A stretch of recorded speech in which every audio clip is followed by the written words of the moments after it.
மாதவிடாய் அப்படிங்கிற ஒரு எவ்வளவு பெரிய விஷயம் இன்னைக்கு பேசுபொருள் ஆயிருக்கான பேசுபொருள் ஆகல. எல்லா நாட்டிலும் பெண் பிள்ளைகளை படிக்க வச்சு இந்த சேட்டலைட்டுக்கு அனுப்போமா, அந்த விண்வெளி ஓடத்துக்கு அனுப்போமான்னு போராடிட்டு இருக்கும்போது நம்ம நாட்டுல மட்டும்தான் பெண் பிள்ளைகளை இந்த கோயிலுக்கு அனுப்பலாமா, அந்த கோயிலுக்கு அனுப்பக்கூடாதாங்கிற அளவுக்கு இன்னைக்கு அது தீட்டுங்கிற பேர்ல மிகப்பெரிய அரசியலாக்கப்பட்டிருக்கு.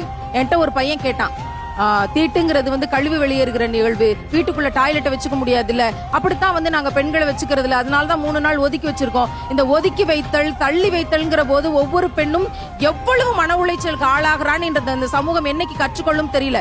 பேராற்றலின் அடையாளம் அப்படிங்கிற இந்த மாதவிடாயை இன்னைக்கு ஒதுக்கி வச்சிருக்கும் போது என்கிட்ட ஒருத்தன் கேட்டான்னு நான் சொல்ல வந்தேன். அதுதான் இப்ப கழிவு வெளியேறுது டாய்லெட், அதனாலதான் நாங்க உள்ள சேர்க்கறது இல்ல அப்படின்னு சொன்னா உடனே அவங்கிட்ட கேட்டேன், 3 நாட்கள் ரத்தம் கசிக்கிற நிகழ்வுக்காக கழிவுன்னு சொல்லி ஒரு பெண் பிள்ளை டாய்லெட்டோட ஒப்பிட்டு நீங்க ஒதுக்கி வச்சீங்கன்னா 300 நாள் அதே டாய்லெட்குள்ள அதே ரத்த கழிவுக்குள்ள உங்க அம்மா வயிற்றுக்குள்ள 10 மாசம் இருந்துட்டு வெளியில வந்தீங்களே தம்பி, உங்களை 3 நாளைக்காகவே பெண் பிள்ளையை ஒதுக்கி வைக்கணும்னா 300 நாளுக்காக உங்களை எங்க ஒதுக்கி வைக்கிறது? வீட்டை விட்டு ஒதுக்கி வைக்கிறதா, இல்ல ஊரை விட்டு ஒதுக்கி வைக்கிறதா, இல்ல நாட்டை விட்டே ஒதுக்கி வைக்கிறதா, இல்ல பூமி பந்தை வச்சு அடிச்சு வெளியே பத்துறதா? எங்க பத்துறது?